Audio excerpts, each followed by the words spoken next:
going to the Paramgataha, to the abode of the Supreme Lord. And then he also mentioned that if somebody has a desire, then he will be able to achieve his destination, but he has to carry his mind and senses along with him. That means he will not be able to give up the subtle body. He may even get Astadipatyam, 8 mystic potencies he may get, but then he will not be able to go Paramgataha. So after explaining the process of reaching the Supreme Abode, in this verse he is saying that how such transcendentalists, Yogeshwarana, Gatimahu Antaha, how their movements are unrestricted within and beyond the material worlds. Antaha Bahihi Trilokya. In the 3 worlds, their movements are not restricted. And but na karma bhi tam gatimapnavanti. The fruitive workers or the gross materialists, they can never move in such a unrestricted manner. And how is it that they are able to move like that? Yogeshwarana, because Vidya Tapo Yoga Samadhi Bhajam. 4 things are there: Vidya, devotional service; Tapaha, austerities; Yoga, that is mystic power; and Samadhi, knowledge. Bhajam. So the one who has all these 4 aspects, then he will become unrestricted. Like Prabhupada gives the example of 2 personalities. One is Narada Muni. Now we all know he can travel anywhere. Antaha Bahihi Trilokya. He can come inside these 3 worlds, or he can go from the 3 worlds and reach Vaikuntha, or anywhere within the creation of the Lord. Both spiritual and material worlds, he can freely move. That is Narada Muni. We know in the beginning days when Prabhupada went to San Francisco, they had organized one musical show. And when the Kirtan is going on, and when all the disciples are dancing, then Prabhupada was looking in the, little bit in the sky, and then he was smiling. So by looking at Prabhupada smiling, so they all asked, Prabhupada, why are you smiling? And Prabhupada said, as a matter of fact, he said Narada Muni came, and then to see. And then they asked, what was Narada Muni doing? He said, Narada Muni was smiling. Now why is he smiling? He is smiling looking at all the Mlechas and Yavanas dancing in the Kirtan. So Prabhupada mentions like that. In one more place also Prabhupada recognizes the presence of Narada Muni, and he tells the devotees to keep a flower on the altar so that Narada Muni can be seated, to offer him some seat.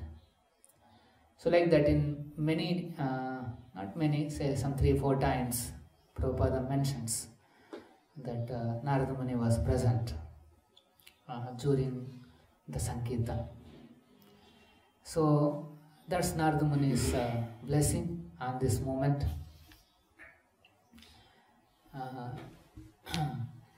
He came to bless us, and that's why in his parampara the devotees are able to move unrestrictedly. For example, we went to, when the vice president of the country, he came to the city, many people were trying to meet him.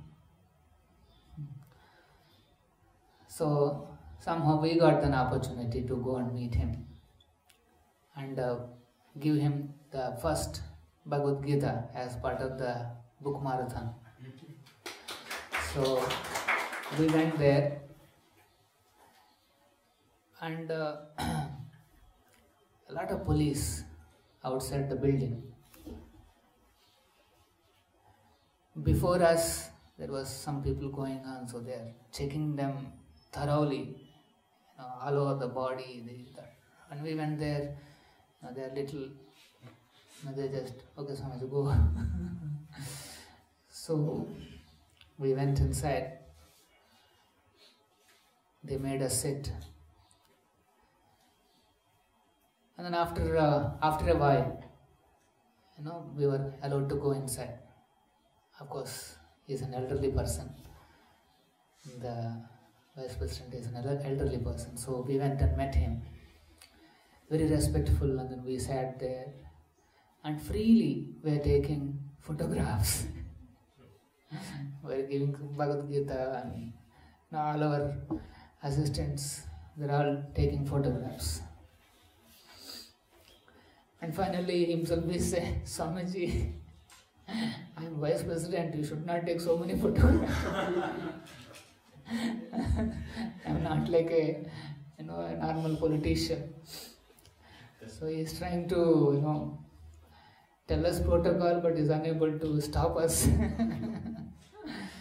So that way many photographs were taken, and then his assistant is also there. He is also listening that we should not take photographs, but he is also not stopping.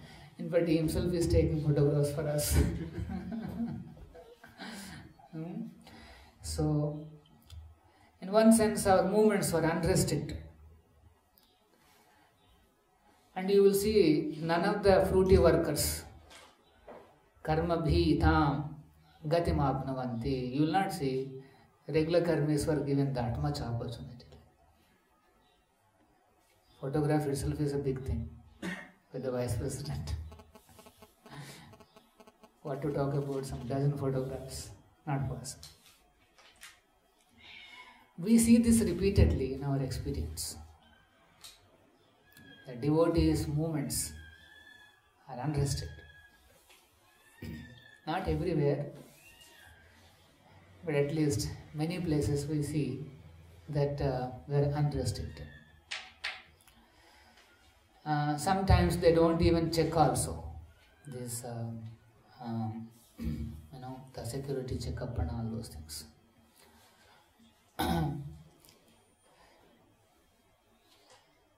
But if somebody can become powerful by his vidya, devotional service,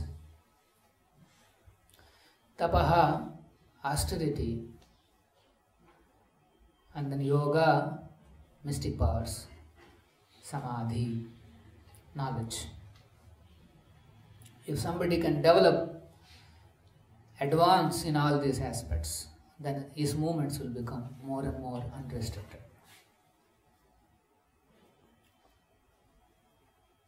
Of course, Prabhupada as an acharya is not exhibited his mystic powers. He has not exhibited some extraordinary, like many times people used to come and ask him, Swamiji, what miracles you have done? They used to come and ask because they know the Swamis from India means they will have some strange abilities. At least those days, that was the conception. They used to think mystics. The people from India, they're all mystics. They do all mysterious things. So they used to ask Prabhupada, okay, what miracle you have done? And we know Prabhupada's famous answer.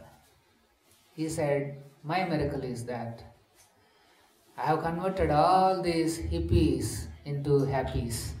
That's what he said. So, Prabhupada is not, he was very careful not to create an impression that spiritual life means, showing some kind of a mystic phenomena. Those may be there, mystical phenomena may be there, accompanied by devotional service. But Prabhupada has not presented spiritual life as development of some kind of mystic powers. He never, he was very careful. Because particularly these Western people, they have this concept that spiritual life means showing some kind of a jadoo, magic, mystic powers. Prabhupada was very, very careful, and then he kept them on track. Prabhupada clearly mentioned that the goal of devotional service, the goal of spiritual life is not to develop some magic or mystic powers, but rather to develop our spontaneous attraction to Krishna.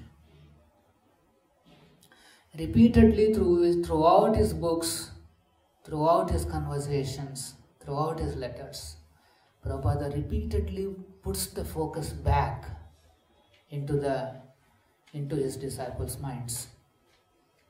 He repeatedly not allowed them to divert to any other aspect, even if it is Vedic. He has not allowed them to go towards, say, astrology or learning Sanskrit. So many other aspects are there connected to Vedic culture. The Prabhupada was very, very careful. He kept his entire movement and disciples focused on only one thing. Do not miss this particular goal. Prabhupada, that's why if you see the translation, the transcendentalists are concerned with the spiritual body. Prabhupada's entire movement is a spiritual movement. This is not a material movement. Hare Krishna movement is spiritual movement, non-different from Krishna. It's one of the Krishna's forms, the Hare Krishna movement. And what is the Hare Krishna movement is interested in? Spiritual body. How we can revive our original spiritual body. How we can revive our constitutional position as servant of Krishna, who is serving spontaneously out of love. This is what it is. Right? So Prabhupada was very careful. Factually speaking, devotees, we don't have any an internal goal or an external goal. We have only one goal: how to develop our intense attraction to Krishna. Like Chaitanya Mahaprabhu, he went inside the Garbhalayam of Jagannath Puri temple and he saw Lord Jagannath, and immediately he fainted. Ah, my Lord, like that. So that's actually the spontaneous attraction to Krishna. As soon as he saw Lord Jagannath, he was overwhelmed with ecstasy, with attachment to the Lord's form. So this is what is expected. Whether we struggle internally or we do devotional services externally, always the goal should be how I can increase my attachment to Krishna. Whether we do small services or big services, whether we do very intelligently, produce some results, or whatever, everything is meant towards only one goal of life. That is, how I can become attracted to Sri Krishna. how I can be attracted to Krishna's service, whatever that service may be. How much attraction I have for Krishna's service, that shows my advancement. If I am having some inhibitions to do service, if I am giving excuses to do some service, not very excited about doing service, that means we have a long way to go. Attraction to Krishna means attraction to his devotional service. Again, Prabhupada was very careful from the beginning to translate bhakti as devotional service. Bhakti is not devotion, sidewise, top, whatever goal that you think of, it is only one thing, and that is how I can develop my attraction to Krishna's service. So if somebody is like that, sincere like that, vidya, tapaha, and he executes the austerities as given by spiritual master, austerities have to be taken up under guidance. Austerities have to be authorized. You cannot create your own austerities. They have to be authorized. Tapaha. Yoga, mystic powers. Sometimes we will learn some subtle laws of this material world. How to preach, how to convince people, how to manipulate matter. In one sense, they are all siddhis. There are some kind of yogic powers. So we may learn all those things, and sometimes we may become very expert in all these things. But we should know that all these facilities we are getting by the mercy of spiritual master. It is the Guru who is actually giving me all these facilities, all this kind of training in various skills, knowledge, samadhi, bhajam, knowledge. Like once one devotee, he read some karmi book, some secrets of effective people or something, some habits and all those things. He read that book. After reading, he said, my God, what a clarity. I never got this clarity till now. Because he's a devotee who is practicing outside, and then he said, I never got clarity till now. So much clarity is there by reading this book. And in fact, he made comments on Prabhupada also. After reading Prabhupada books also, I have not got this clarity, but look at this person. He is unable to understand vidya. What is education? He is unable to understand. He is thinking education means clarity to exploit this world. Highly clear. How to be highly effective exploiter. That's what is clear actually in that book. Highly effective habits to exploit this world nice more and more. See, he has not even understood the spiritual life. Spiritual life is not about exploitation of this world for your sense gratification.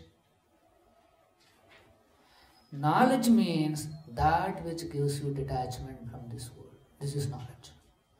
Research, education, knowledge, any of these terms when you hear, the goal should be detachment from this world. And such a devotee will be unrestricted. If he is detached, he will become more and more unrestricted in his movements. But somebody who is thinking karma bihi, fruitive activities, I will do this, I'll get this money, I'll do this, I'll get this fruit for my own enjoyment. If somebody is on that calculation, actually his movements will be highly restricted. For example, book distribution marathon has begun. Right? Now devotees have taken books, they're all going door to door, street to street, They are distributing their books. Along with you, there may be one more marketing guy carrying some products, water filter, whatever. And he is also going door to door. Maybe you both may meet also. He is going and you are also going. So what's the difference? He has a product to sell and is going door to door. And you also have a product to sell and you are going door to door. Now what is the difference?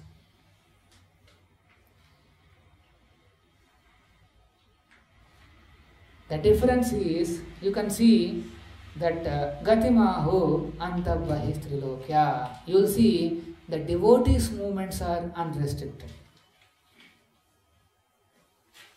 whereas the other person's movements are restricted.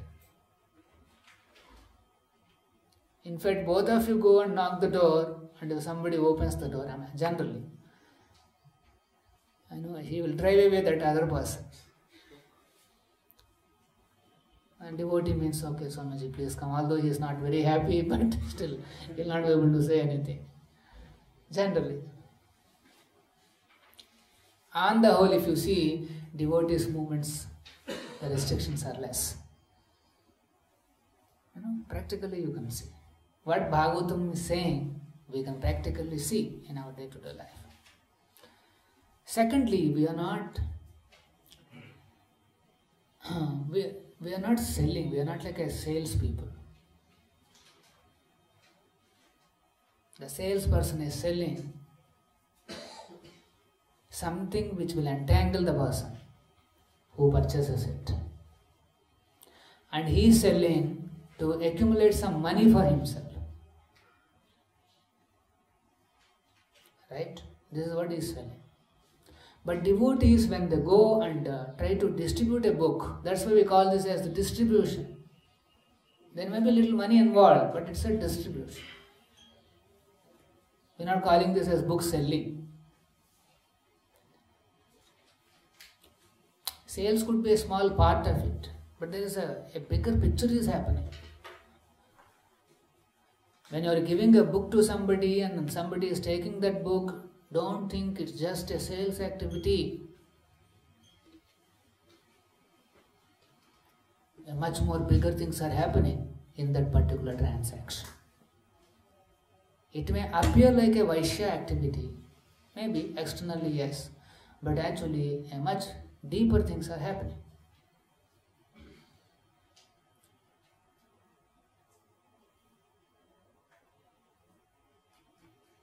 Like I think in the morning quote we are reading, Prabhupada is saying, when a pure devotee chants, and whoever hears it, he gets initiated into chanting Hare Krishna.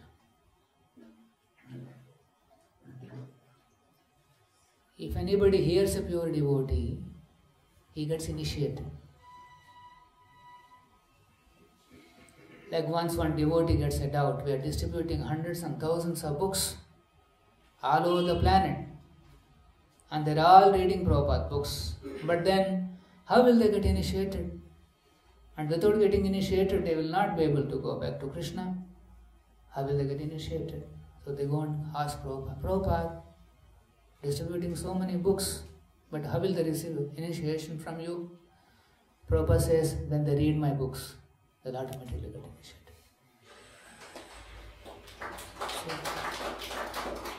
So that means anybody who reads Prabhupada's book is initiation. Initiation means beginning. Initiation has started. Formality may be pending, but initiation is going on. You should see the difference between these two phenomena. Formality means that Yajna Kunda, all those mantras, throwing one or two bananas, that's formality. But other than that, initiation means gaining knowledge. Right? Diksha. Divya Gyan, gaining knowledge. So anybody who reads one line of Prabhupada gets initiated. Already the seed has been planted. Brahmanda Brahmite Kona Bhagyavan Jiva. Guru Krishna Krupaya Bhakti Lata Bija. He gets the seed of devotion. Initiation has started. So there are subtle things that are happening which we don't know. We may only focus on the Vaishya activity of the book distribution. How to give book and collect money and running, no problem. But when you are actually giving a book, somebody is paying for it, and then when he reads, much more, many other things are happening. He is actually hearing from his eternal master, and he is getting initiated by Prabhupada. Of course, further, if he takes interest in this, he will grow the plant, Bhakti Lata Bija will turn into Bhakti Lata, and then gradually that Lata will improve, and then it is said that this creeper will penetrate the material universes, reaches the spiritual sky, enters into the spiritual planets, Vaikuntha planets, and takes shelter at the lotus feet of the Lord. So that means the creeper, what has been planted here, will take us to the lotus feet of the Lord, our ultimate destination. Right? So these are all very subtle things that are happening, spiritual things that are happening. These are the miracles of devotional service. Getting some object, some facility for sense enjoyment, that's not called miracle. Miracle means to progress towards Krishna. This is miracle. Right? So, once a devotee understands that this is what is happening, then he will try to become unrestricted in his movements and try to go and distribute nicely. Devotees should be bold, unrestricted in reaching all the places. If you are chanting 16 rounds, reading Prabhupada books, taking these austerities, then actually we are unrestricted. We can go anywhere.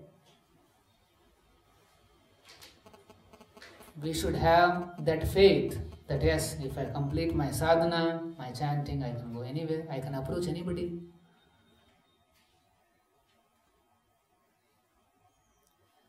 Right? Okay. So devotees have to be bold in approaching various places, knowing well book distribution means excitement. You can reach anybody and then inspire him to take a book. Basis of this verse, we know that devotees can go anywhere and everywhere. Like Prabhupada, he went to Russia. When the Russia was still under communist regime, he went. And in fact, he could carry one copy of Bhagavad Gita also. Not only that, within his stay for a few days, very, very few days, he initiated one devotee, a local Russian boy, Ananta Shanti Prabhu, and then he empowered him. He gave him the instruction that he should spread this movement, distribute this Bhagavad Gita throughout the Russian countries. And that devotee took it very seriously. He used to hand a copy and then distribute those copies. And like that, made a powerful movement within Russia. He has been captured and he has been tortured, but still he never stopped his mission. This is called miracle. Right? Just one boy, Prabhupada has called and empowered him, and that's it, you will see how he has done his. So we can also receive the same empowerment, but if you decide, yes, I want to push on this movement. Like Prabhupada is requesting in that Leelamrita as it is, that my request to all my disciples is that please continue to push on this movement. So if somebody takes up that yes, I want to push on this movement, then by Prabhupada's mercy, he will be unrestricted in his endeavors. So let us take up book distribution nicely, next 45 days, and nicely experiment all these principles. If the transcendentalists are having desires, material desires, and if they give up this body, they only give up the grass body. They have to carry the subtle body. A facility where with the same body they can travel all over the planets. Narada Muni is a spiritual body, Durvasa is a mystic body, yogic body. Through his yogic powers he is able to move all around. So it's a blessing of the Lord, that's all. For example, Kumaras, they were also moving around freely, but when they wanted to enter into Vaikuntha, they were restricted by the Dwarapalakas. So it's all, the Lord's wish. Everything is part of his pastime. When they were restricted, they got angry, and we know the Dwarapalakas were cursed. But if a devotee sincerely desires to serve Prabhupada, by Krishna's blessing, he can become unrestricted. The restrictions are in the mind, that's all. We create our own restrictions. I can't do this, I don't know this, No. So because of that we create restrictions. But if somebody fully depends on Krishna, Guru Krishna, no restrictions in his mind. He thinks, let me try. Krishna, Hare Krishna, Krishna Krishna.